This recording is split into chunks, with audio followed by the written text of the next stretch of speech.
ganito yung sitwasyon namin dito. Na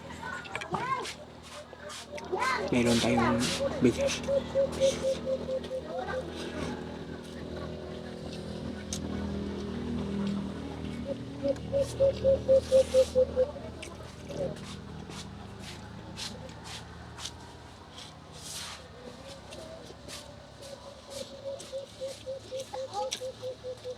Sarap pa rin kain natin kahit yung ulam. Kasi dito sa amin guys, mas masaya na kapag may bigas ka. Masaya na kapag may bigas ka rin. Kahit nawala ng ulam. Uso dito yun sa amin kaya hindi na kami naninibago na ganito. Eh halos ng mga Bisaya, hindi man lahat pero so, kaya kami na ganito lang. Ulam.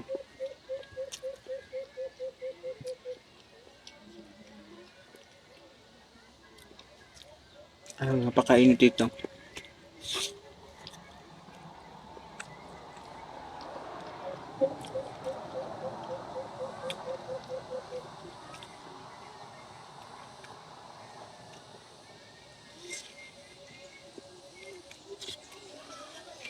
Hindi kasi ako mahilig sa yung teaspoon. Hindi ako mahilig kumain bag. Sa akin lang nang focus muna ng kamay bago kumain. Ganito.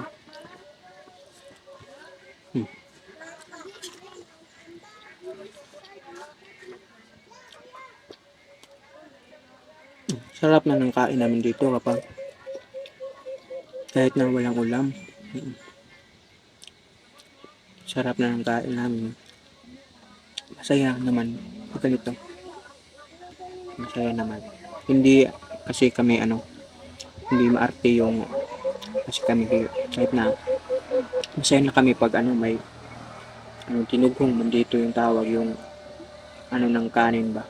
Yung hindi na nauubos kaya lagyan ng tubig at saka initin yun dito at lagyan ng asin yun. Ganun yung yung kinakain namin dito. At ngayon yung mas maganda yung pag mas maganda yung kain mo, mas lalong tumanap kapag may ka may katumba sa kain. Pero dito okay lang pag ganito lang at wala yung inuulam pero tuloy pa rin ang laban.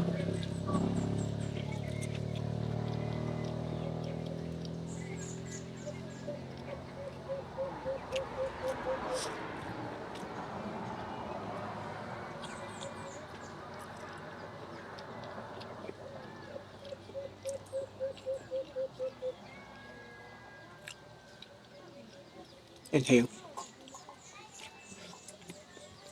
sarap kaya ganito yung nakain. Kasi yung pamilya ko kanina pa sila kumain. At ako lang yung ako lang yung nahuli.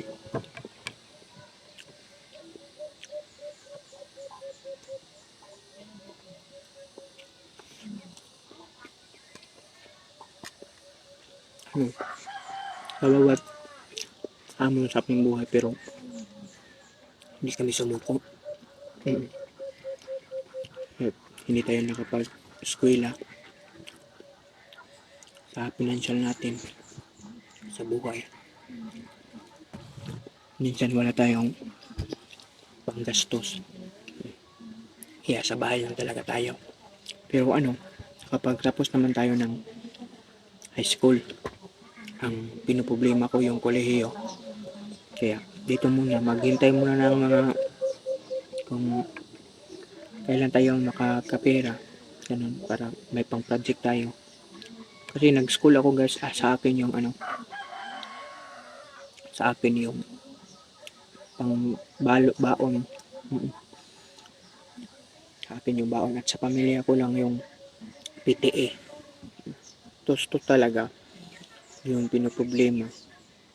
Ginagawa yung best talaga para mabuhay. Ganun dito. Dahil tapos na tayong kumain. Ayan. Dahil tuloy.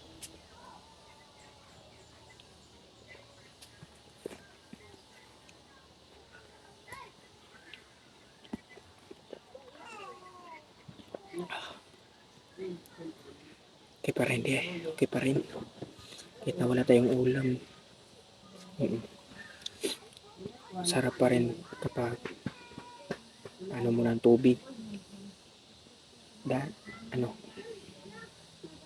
kung tawag ito? Pag maraming tubig yung iniinom mo.